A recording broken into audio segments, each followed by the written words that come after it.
Let's see. Everybody ready? Okay.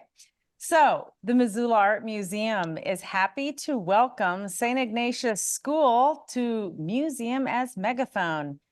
And this is our virtual live day with Molly Murphy Adams. My name is Kay, and this is Janaina, and we're part of the education team here at the Missoula Art Museum. So let's say hi quickly to Molly Murphy Adams, live from her studio in Tulsa, Oklahoma. Hi, Molly. Hi, Molly. Hello, everybody. I'm so excited to meet you guys because I went to middle school at Arlee, just down the road, and my grandfather had property up on Lemery Road, just north of Mission. So getting to see you guys is like getting to visit home. I'm excited. So we're standing here in Molly Murphy Adams' exhibition entitled The Space Between. And this exhibition is on view at the Missoula Art Museum in the Linda M. Frost Gallery until January 8th of 2024. This gallery was created in collaboration with tribal elders and indigenous artists throughout the region. It's MAM's commitment to American Indian artists and to presenting artwork in a way that's both educational and respectful. This is a place dedicated to honoring these rich cultures that are alive and thriving today. I will now read to you MAM's land acknowledgement, which is read before every education program here at the Missoula Art Museum. MAM sits on the ancestral territories of the Salish and Pend Oreille peoples, and we respect the indigenous stewards of this land. MAM acknowledges these rich cultures as fundamental to artistic life in Montana and to the work of the Missoula Art Museum. Molly Murphy Adams is a descendant of the Oglala Lakota tribe, was born in Great Falls, Montana, and raised in Western Montana, and now resides in Tulsa, Oklahoma. She started learning beadwork at the early age of 7 from her mother and her grandmother and other community members. And much of her work stems from combining traditional Native art and contemporary art, which is the art based on themes and issues happening in today's society.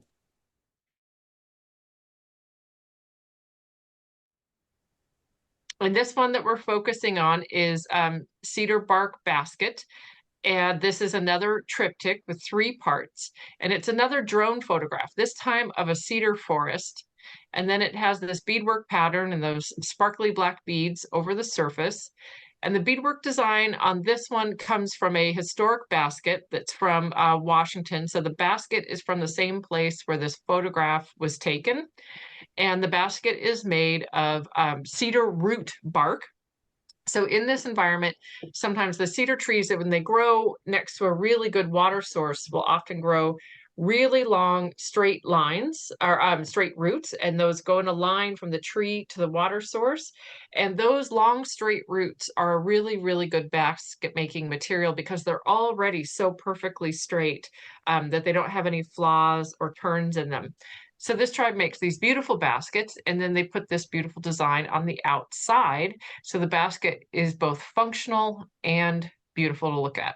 And so I'm connecting the landscape and the photo and the design and the pieces in the museum all together in one.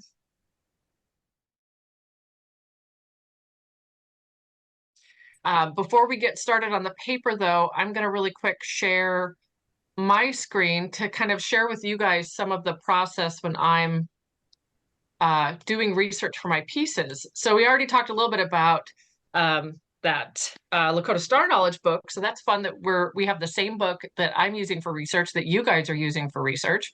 What we have on the screen here we're going to look at 3 historic beadwork examples.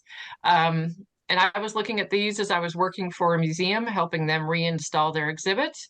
And we're going to look at them as research, thinking about in that big piece that we saw in the museum, what I'm interested in are what are all of the tiny components, geometric components, that are ingredients that go into this big design. So this is a big complex design, but it has all of these little units. Here we've got a little half triangle, 1 triangle, a diamond, These rectangles make up this 4-direction symbol, which is often also a star symbol in these kind of beadwork patterns. So I look at historic beadwork as inspiration, and I try to understand it by understanding its component parts, by breaking it down to its smallest units that are the ingredients. So this one is an Assiniboine belt set. So here is a beaded belt, and then it has pouches, a knife sheath, an awl case, and then this decorative drop. And I'll get a zoom in detail picture so you can see these parallel lines of beadwork where the beads are sewn onto the surface of the leather. And the way that the artist makes their design is that they have these continuous lines of beads that go all the way across, and they change the bead color as they are coming close to the pattern. So it requires a lot of planning, forethought, and ideas, and especially because this usually has no paper behind it. So this is the design in the artist's head that they're working on and creating, putting all these little component parts. So we have these little L shapes, squares, diamonds with the half triangles put together. And we'll look at one more example of a Blackfoot blanket strip. And this would be a very fancy, about 5 feet wide, fully beaded strip that would go on a wearing blanket for wearing at special occasions. And so we can see it has these repeating circles and stripes with the design repeating in each element. And we can see here how the beadwork goes in concentric circles all the way out. And it's fun that you guys are studying star knowledge because there's often a lot of celestial stories or celestial representation in beadwork. So sometimes those 4-direction symbols also represent stars, and sometimes the diamonds do, or the shapes. And I've seen some where it's very obvious that it's a constellation. So thank you guys. Thank you. Keep creating. Bye. Bye. Thank you.